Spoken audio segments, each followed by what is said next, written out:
I don't even know how to answer that. The biggest answer is who does not have issues? Even the women.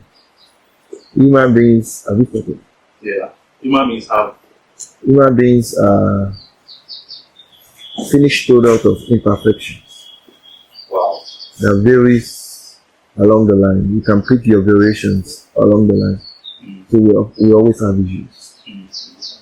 Well, I grew up as a Muslim, and I remember one of our Muslim teachers, cleric, telling us that time that God created imperfections with us so that we can always run to Him, so that we will always look up to Him. So if you say men have issues, yeah. But the biggest question, who does not have issues? Even animals they have issues. So it depends on which issue you're talking about, and depends on the peculiarity or the severity of the impact of those issues. And men find it difficult opening up. Opening up how? Because who will a man open up? If a woman has issues, she has a man to open up. But when he has issues, who will open up? You see, one thing I know is I want to use myself as an example. Yeah. I'm a man that thrives in the habitat of peace. Yeah. When the habitat, you are a peaceful person. I can say that to like, yeah, at times the kingdom of God suffers man. No, yeah, I know that. I'm just trying to balance things up. Even the violent guys, the very energetic guys, still like peace. Everybody likes everywhere to be serene, serenity, peaceful atmosphere. Like me, I like peace. When I don't find peace, how do I open up to you? Peace is a byproduct of trust. And when you know that I can tell this person every bad thing about me, things that, we all have our bad sides. And there are at times there are things there are some things about you that they kept secret for life. Because if it's thrown open, people will say, hey, this is a doctor. So it's like this, people will start to judge. Yeah. So, but when you are peaceful, when you are at peace, peace, trust, you will open up like me. I had a very troubled, childhood. Trouble as in, just like you said, I grew up in the middle of violence. So we did so many things, peer pressure, you understand, or the gang fighting in school during those inter-house sports in schools. We have clusters of teams and everything is gangsterism. Those are the times we're listening to Tupac and towards DIG. Yeah. So we were actually cloning our own selves along those lines. The things we read about them, the things we read, the things we read those times about them, and the things we saw about them. So those were the orientation. Everybody will come at me, including my dad. Yinka, what's up? Did you do it? And one of the good rules in gangsterism is that even at gunpoint, you don't tell. I can neither confirm or deny. Just maintain a stern face. Don't spill a word, and don't actually betray your brothers, so to say. But there's one particular being in this world. All she has to do is to ask me twice, my mom. And I will tell you why. I grew up to actually decipher the reason why my mom asked that kind. She still has it, that kind of influence over me. My mom just said, Yinka, did you do it? I would look at it. My son, talk to me. I'm your mother. Did you do it? Before you make our tell her. I'll be affirmative or I could be dismissive. So I would tell her the truth or something close to the truth. So, and I was not thinking, why does my mom have such influence on me? And I realized that no matter what I do in this world, no matter what I did, right or wrong, my mom will never judge me. My mom will never stop loving me. My mom will never cease to be my mom. And I'm very sure she has my best interest at heart. Those were the key words. God forbid, if I turn out to be an armed robber, she will not stop loving me. If I'm the president of the nation, she will not stop loving me. If I did despicable things, she will still say, "You are my son." Wow. So I discovered that if I could find that in any other person, which it could be far-fetched in any man, that means I could actually tell my story, no matter how awkward, no matter how despicable to that person. You're going to know that they will not come and judge you. They will not come and backbite. They will not sly you. They will not use it as a content to criticize you or share your stories in places that you can never imagine. So that's why my mom is my best and closest friend. So it's very easy for people to open up and be themselves once they are sure. That's unconditional love. When they know that at the end of it all, it's going to be at their best interest. Why not? Why not? The biggest fear is judgment and persecution afterwards. How would they see you? Are they going to stigmatize you? Are they going to look at you and wonder, this guy do that thing, or this guy do that thing? Things like that. So I now discover that's why my mom asked that. Up to this point, I have issues with someone. My mom is contacted.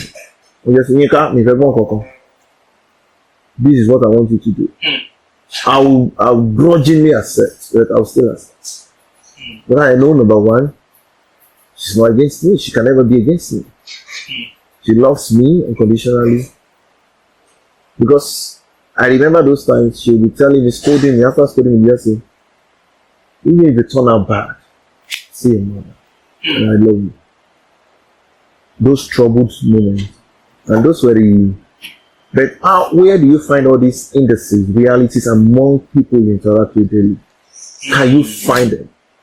Sincerely, can you find like 40% of these indices in people? Will you tell your story that is awkward and people will not judge you?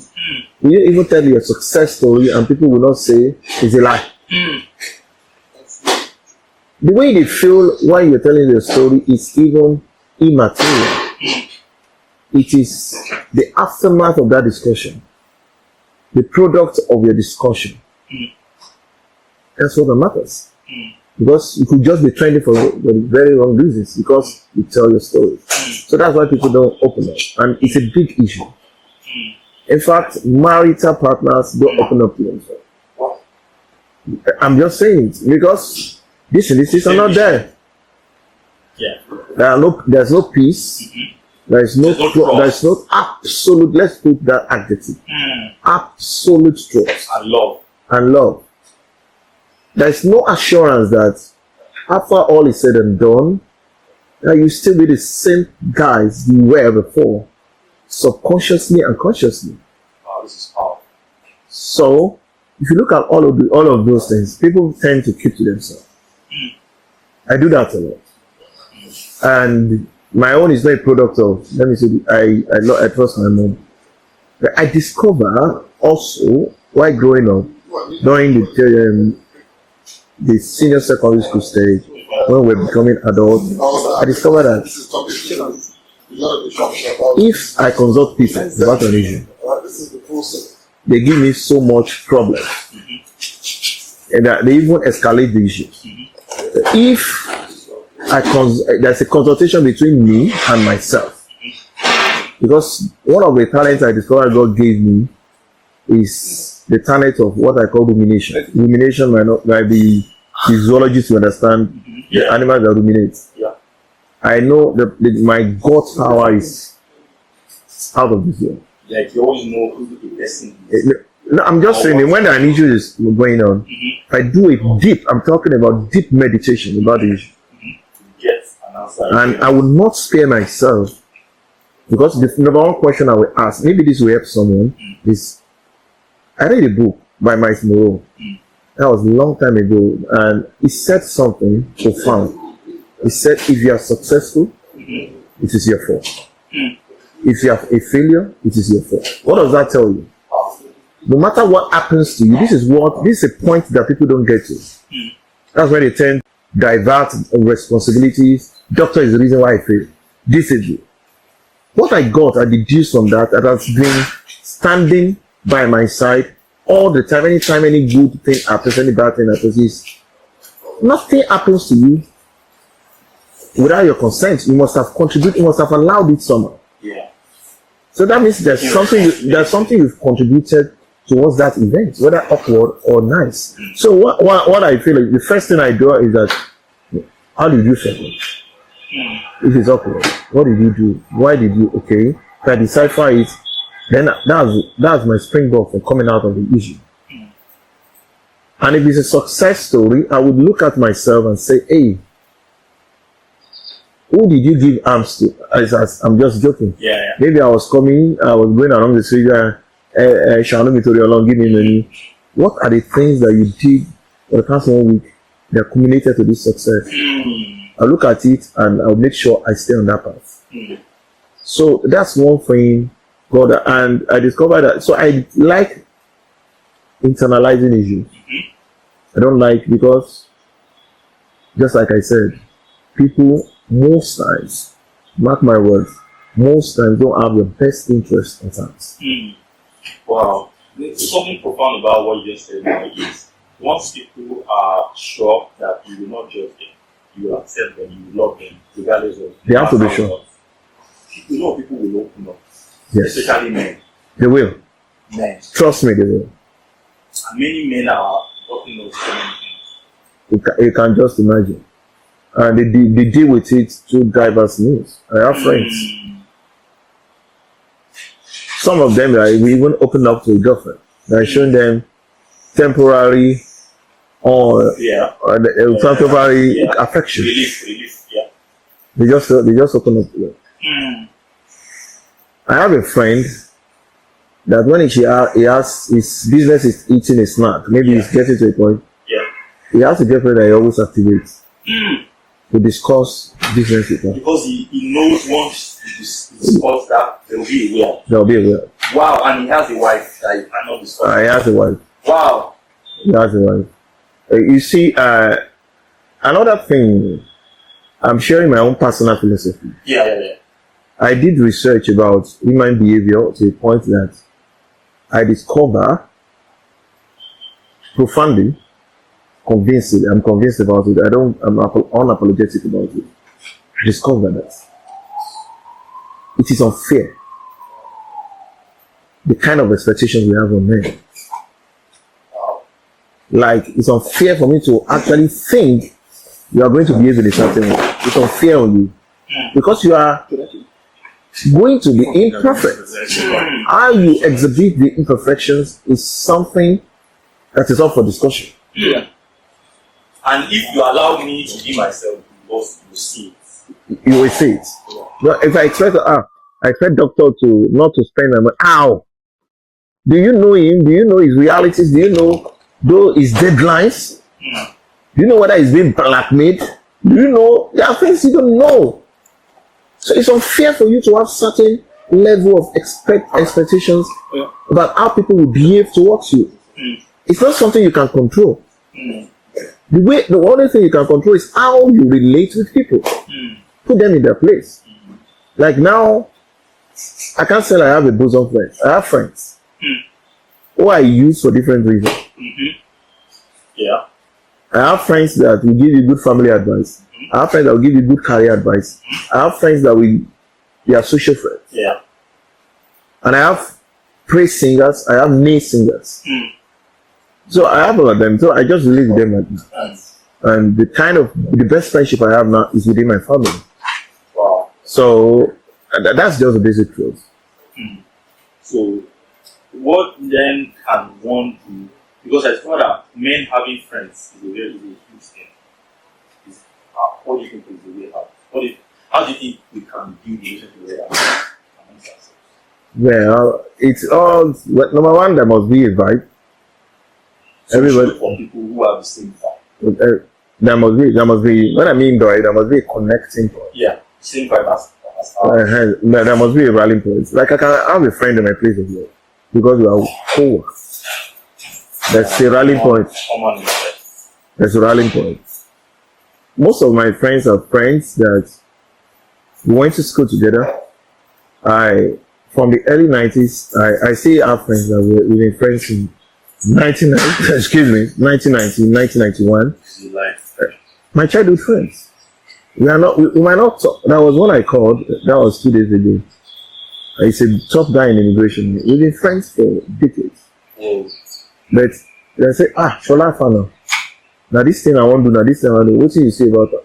I know that's what I'm trying to say. We have a vibe, we work together. I have friends that went to the same secondary school, the same primary school. We went to the same university. So there's a rallying point. There will always be a meeting point. And I have friends, but I'm not a big fan of getting friends from a place of work because I know it could be very hectic, very tiring. Because the ideal thing, my own principle from my corporate work days before I went into media is we're here to work. We're all tools.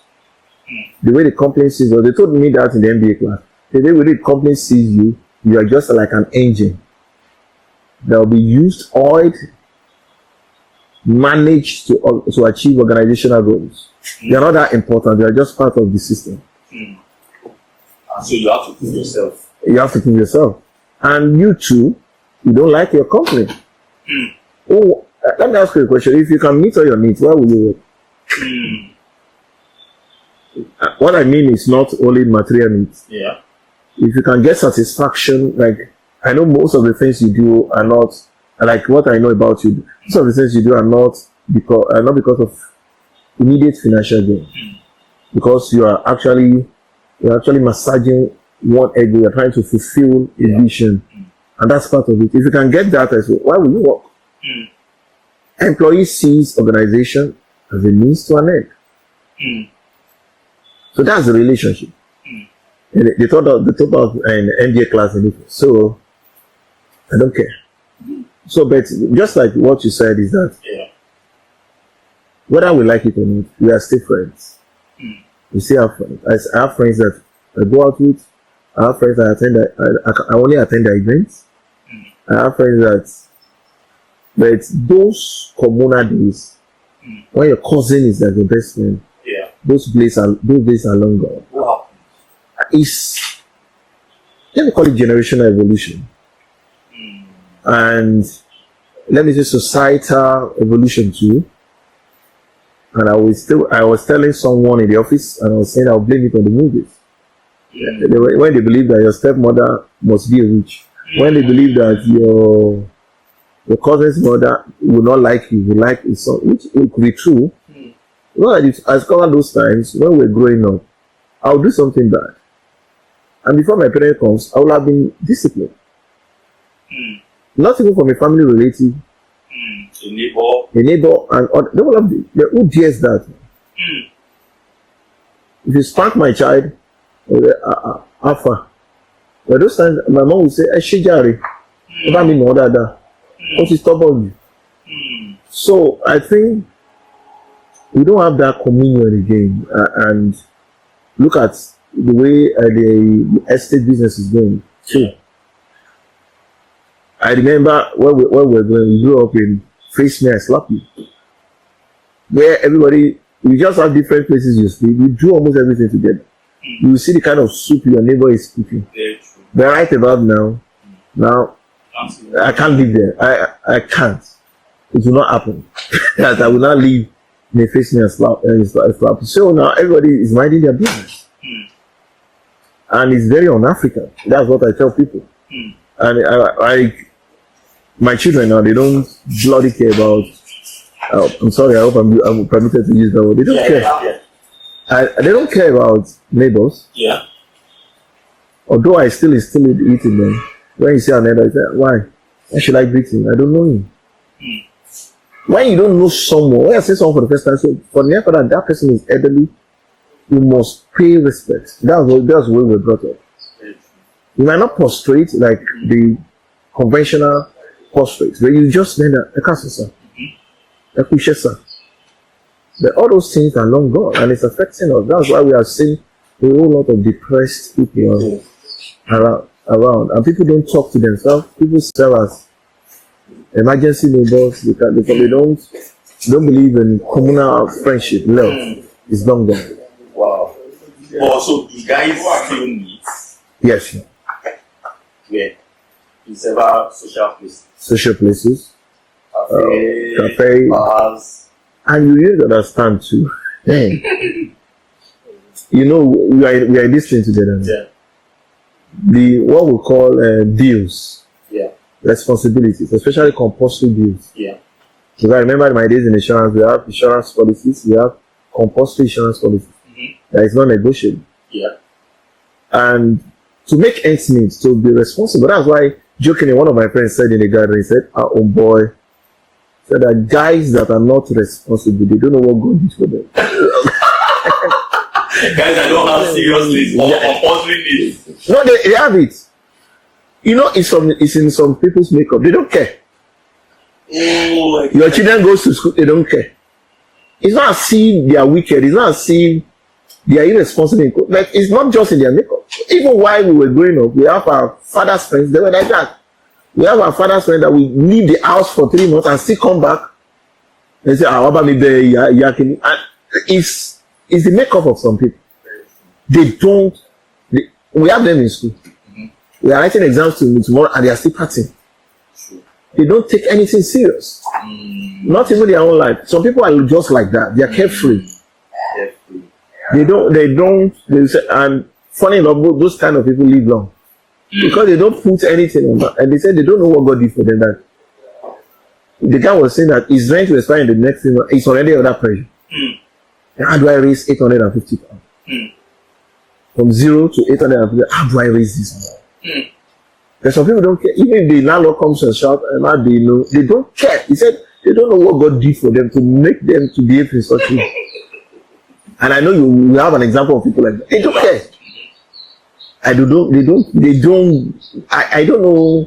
And while we was growing up, we used to criticize them. Later I discovered that that's who they are. You just give that somehow. Since they believe that the world will still revolve, whether you like it or not, the day will break, and they will, no matter what happens. I have a friend that tells me, I say, I want to pay my children's school fees. I just hope he's not watching this. How do you know that? I said, that's not the reason. Yeah, I brought them. I have a duty to do this. You don't even know when we will die. What if we die tomorrow? We just children not live their life. That person is a very good example of the person you're talking about. Yeah, I know him. We all know him. Nice guy, does not have wicked intentions, but is careful. He doesn't, if you like, and say, while we were in school, because we went to school, we went to the uni together, say, see, 60% of the people fail this course. Maybe know those kind of rumors. Yeah. Everybody will be jittery. I'll now go back to the question I've been checking. How did I fear anything? Maybe I should be among the 40 people. Hey, you know, we'll just be drinking, playing with girls. It doesn't care. Whether it's failing or not, it doesn't care. So my friend was saying they don't know what God did for them. Because they are not always under tension. They are not under pressure. They don't see deadlines as a big deal. They don't feel embarrassed when things don't work. That's what they don't feel that shame. Yes, they don't feel it. They just believe. Like now, my friend would tell me that. I said, "Why are you?" There was a time I was engaging him. I said, "Guy, why are you always like this?" He's not good. He said, "The only key word he asked is that have I done my best?" He said, if you can answer that question internally, that I did my best. He said, no matter the outcome, he doesn't care. Did I give you my best shot? He said he doesn't care. He said he doesn't care. He said, what can he do? It's not God. He said, whether you like it or not, and because he's a Muslim, he quoted one Muslim cleric that we used to listen to. That man would say, the amount of food you eat in this world, God has provided it. God, before you were born. 2,000 years before you were born. Why am I disturbing myself? In answer, and the last time, when you actually eat the last meal, you won't eat any other meal. The number of clothes you will wear, God has provided it then 2,000 years before you came. And the moment you wear the last one, you won't wear any other clothes. You will go less religious and indoctrination. It might be good for psychology, so that don't beat yourself up if things don't work. God has already provided. He said, so no issue with it. So no need to worry. No need to or be anxious. or be unnecessarily agitated. Wow. Don't be agitated about things that you cannot possibly effect or change right about now. That if he does his best, that he was telling me that because when he got married, he had delay with conception, and he was telling me, I was saying, he said, I will not pray. He said, is it compulsory to give it? You know that kind of, it's not compulsory. I said, have you considered your wife? I always told her that barrenness is not a secret. That people were barren in the scripture, people were barren, they are not going to be the first. You know those kind of things. Yeah. And that was what the other friend was telling me, that they don't know what God did for them. They don't know. So of course now there should be a balance, They should. We all should all come to the middle. That person now should also come to the middle. And the people who are taking everything serious too, so should come to the middle. Yes, I think. You have a point. Wow. For everything we discussed, just like my father used to tell me, everything that happens is either a blessing or a lesson. He went further to say, the real blessing at times is a lesson. Let me take that thing. He said, no matter what happens to you in those words, whether good or bad, it's either a blessing or a lesson. He said, but most times the real blessing are the lessons. Wow. What you learn from it. For that, my friend that looks carefree, that looks unserious, that many people will vilify, will criticize that this, don't go with this guy again. This guy is not good. It's not serious. It's not this. There's a lesson there that he's still alive. His life is not wretched. He's taking things easy. And things are still somehow working. Although we still have reasons to feel it maybe could have done better. And so take things easy. There's also a lesson that let's know what's driving you, not what you're driving. What's driving? What's the driving force? I personally feel if you have no vision in this world, you don't have the right to be alive. I'm sorry, I'm always referring back to my cleric. So I always tell us that God created us in this world to solve problems. There are always problems. There are always problems for you to solve. So that's vision. That's accomplishment. If nothing drives you, if there's no mental picture. One of the things that drives me, especially about my family, is that while I was growing up, I had a mental picture of how I want my children to be. Wow. The kind of schools they want to go. Wow. Because whether you like it or not, in our own days, there were no I think there were few private schools, but they were not even the most prominent. They were not even the most popular. They were not even the most, and I would like to say their grade was not as good as the A class secondary school. Yeah.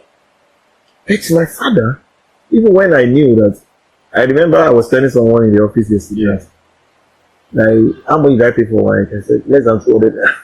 And I said, that time was good. I said, which good? The day my father used cooperative money to pay for. Like, it was not as if it was easy. So I learned something from them. It's not as if it was easy, but they did their best. And to a large extent, I always tell my wife is, let's go to school we can afford. I said, I'm not sending them to school for academic powers alone. I'm sending them to school for social inclusion. Because I discovered that your network. Your network is your net worth. That's what they call it. I discovered that when we leave school, I finished secondary school in the mid-90s. In 96 years, to be specific. I discovered that we have friends that were age mates, went to different schools. Those who go to B-level schools, grade C schools, up till now, there's still the inclusion with us that went to grade A schools. It's still not there. They still feel someone laid back. Yeah. And I still that envy. They will still be envying us. And you're more Methodist. And things like that. Yeah. So, and I said, I don't want my before they go to the school, I'll go to that school and investigate. Who are the parents of those children? Those are, I want my children to, their friends, their reality, because this thing is subconscious. So I told them that I'm not really paying for, well, they don't teach, not those big schools, they don't need to, I said, are you still sold out to this academic, this curriculum that was made before Lord Lugard, and they're still using it? Are you still sold out? Because in real life, people need to know what you can do. Yes. Like now, I have several qualifications, several degrees. The way I'm working now, they didn't ask for any. So, in the real sense of it, I always tell my children, what can you do? Not what have you read? What can you do? Wow. Because that's what people don't know. The world is tilting towards that level. We have people that teaches online teaching. I see a lot of them on LinkedIn. Yeah. That they have BA in education. And the people and they deliver. And the people that have BA in education. They cannot teach. Wow. So we have people that impart knowledge, that are helping the world, shaping the world. They don't have a degree in education. So it's all about what can you do? How do you propel your innate abilities? How do you propel your tendencies to make it profitable to this world? So that's what I always said. I said, let them go there, I will pay. I don't want my children to grow up and be having this complexness. I cannot talk anyway. That's the vision I have in my head. Wow. Right. I might not be able to I might not be able to take them to Dubai for vacation. I might not be able to go to Disney World. But the little I can do, quality education to me is not find X. We have been finding X. We have been finding X and we don't know where X is. And X is in the alphabet. Because that's one of my struggles when I was growing up. That was why I struggled with arithmetic, mathematics, because it was all real to me. Sorry, it's only in math or arithmetic. People will ask me. Somebody say, Olu bought 2,000 regis for what? Is there another? Nobody will ask question. Why will Olu buy 2,000 regis? Who said it? What for what? How does that concern me?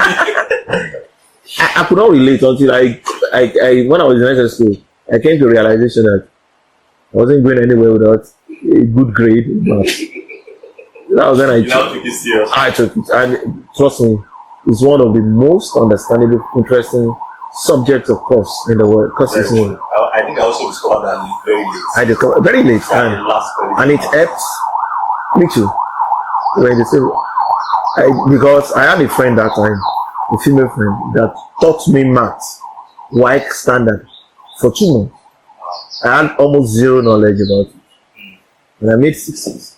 He gave me the formula. That's the way I want people to teach. He told me geometry, there will be 10 or 11 questions, measuration. By the time APGP, there will be 5 questions. If you get 25 in objective, trust me, you do graph, you do the APGP, the geometry in the theory. By the time you do it, you get 55, you get 6. And that was the calculation. Wow. It really helps. It helps a lot. It helps a lot if you are able to apply school education to life. Yes. It helps you to stand out. When it's relatable. When it's very relatable. Yeah. It makes you calculate. Even your movements, if you are very good in maths, your movement, your decisions in life will be constants. You have a lot of less ambiguity in your life. Yes.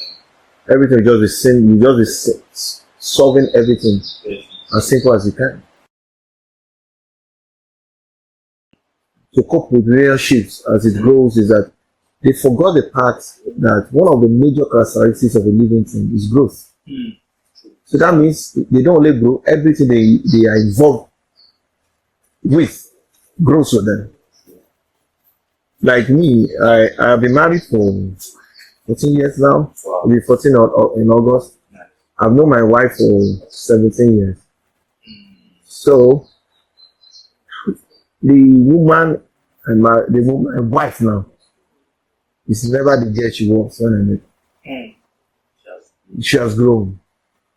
It's that growth that guys and ladies at times cannot cope with. So we should learn to cope with Growth. because it's a normal thing in life. That's why there will be yes. That's why most how do I say this? Most guys cannot cope with the growth of their partners. That's what they will call it a subordination. I call them lazy guys. If you are lazy, that does not mean you don't work. That doesn't mean you make money. You can't cope with the growth of your spouse. Some girls are like that too. Yeah, it's on both sides. I will remember in uni that a girl told me that she was not going to date me because she knows that I'm popular. That she doesn't like popular. I said, why? See that I'm popular. Is it my fault? Am I campaigning for popularity? It's just my tendencies because of the things I do. So, no. She doesn't like a man to be in everybody's faces. She just wants not share, like that. Share, in code that everybody share attention. You know, I see that. Yinka, they just want to be exclusive relationship between them. So some guys are like that. It's gross. So what am I trying to say? My wife knows this, and everybody that knows me that I actually talk to, I tell them, who checks who first, who texts first should not be an issue. If I wake up before you, I could test. If you wake up before me, you could test. But nowadays, when ladies do those things, I remember it was a joke, right? I think when we were 7 years in marriage, my wife, whenever my wife is saying, "Pẹ̀lẹ́ ọkọ mi, kò ṣe, Ọlọ́run bá mi tọ́jú ẹ̀, pẹ̀lẹ́, ó ti máa rẹ̀ ọ́, let me give you foot massage, let me do this." I'll just say, "What do you want?"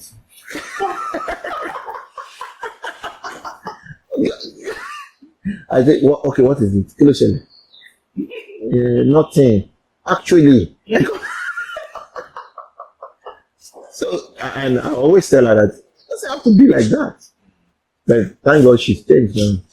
She's changed now because it doesn't have to be like these things. I should be normal things. That's not if when we were in school, there are relationships that ended because they were waiting for each other. Oh, we say sorry first.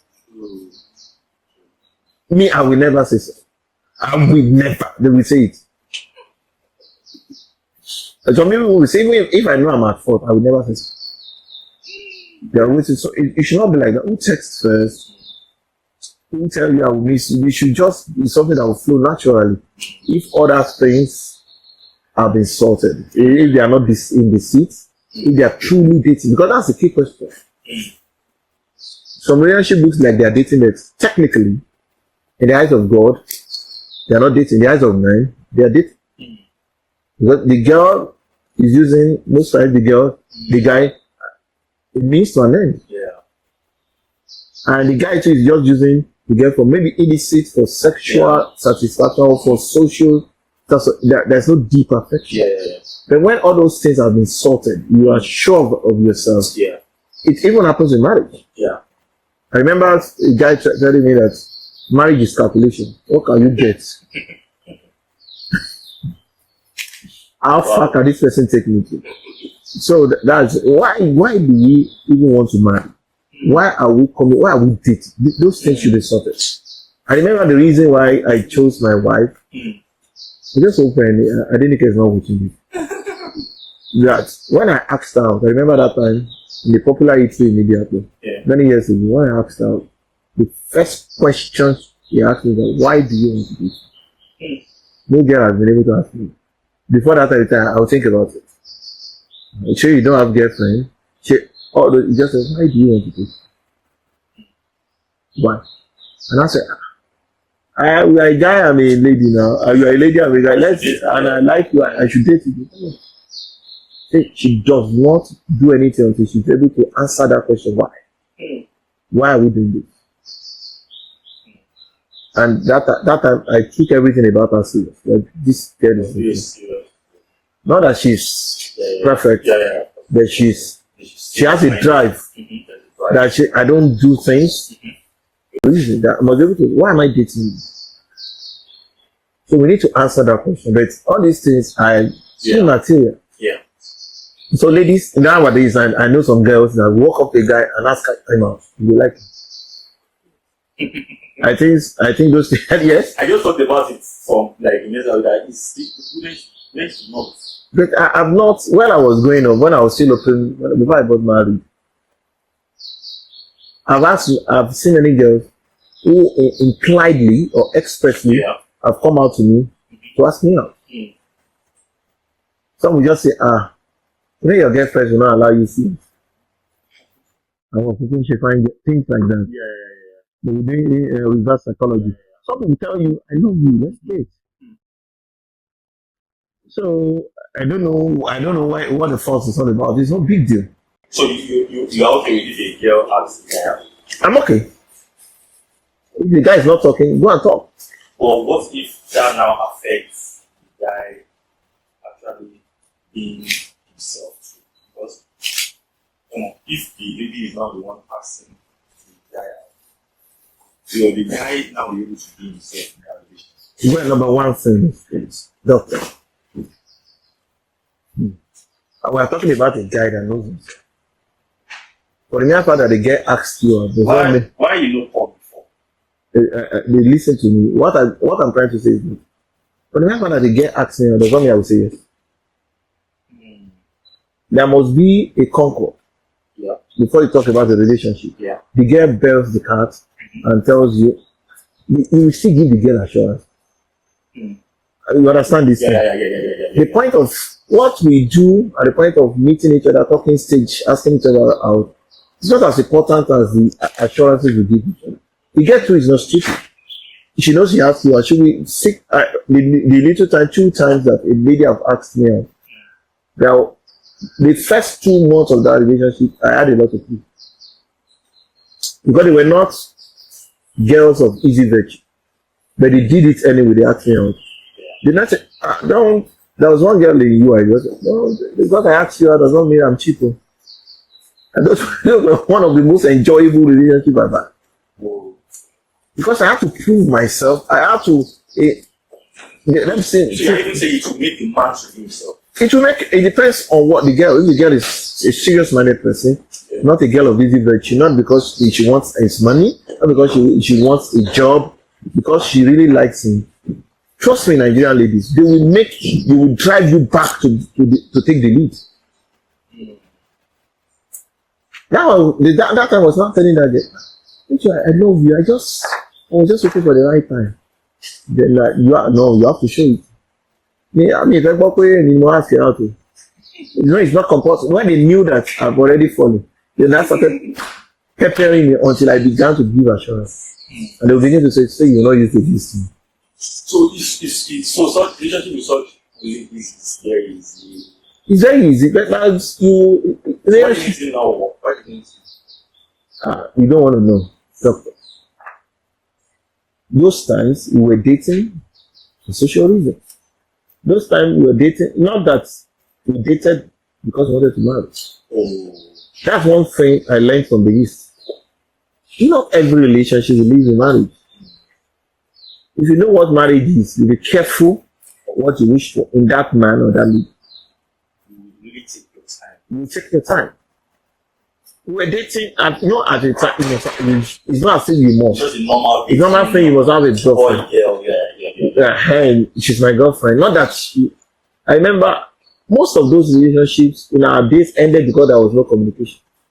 I was talking with one of that same girl I'm telling you about. She's married now with 4 kids. Doing well in Lagos. She's into fashion business, and we were talking, and I was telling a colleague in the office. She was saying, this woman is beautiful. What did you want? I said, we lost contact. You guys are very lucky now that there is social media, there is communication is better. I told my colleague that how I labored in UBA headquarters, because at the time I heard that she works in UBA. I gave her number I said, just check your directory.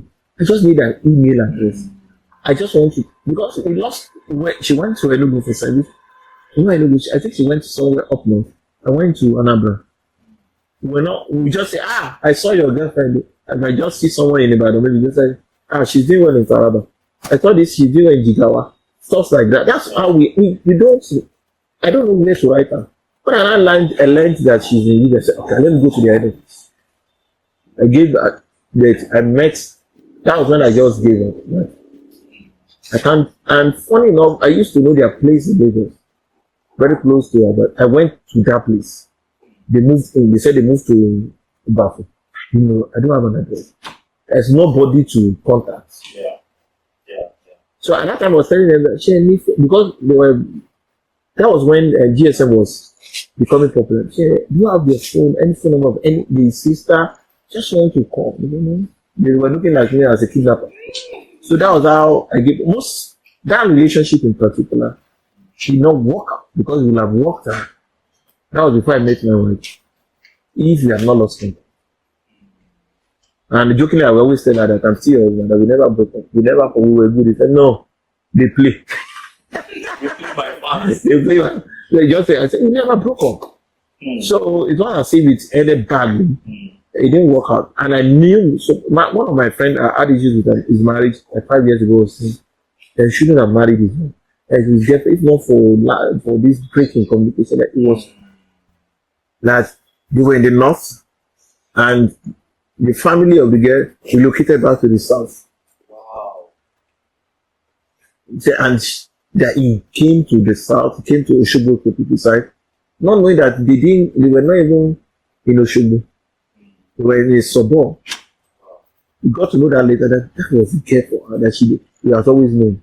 But because of lack of, so this age, they are very cool. Even if you don't have, we share the same WhatsApp group. There's no way you communicate. That can never be an excuse. This is something that we do.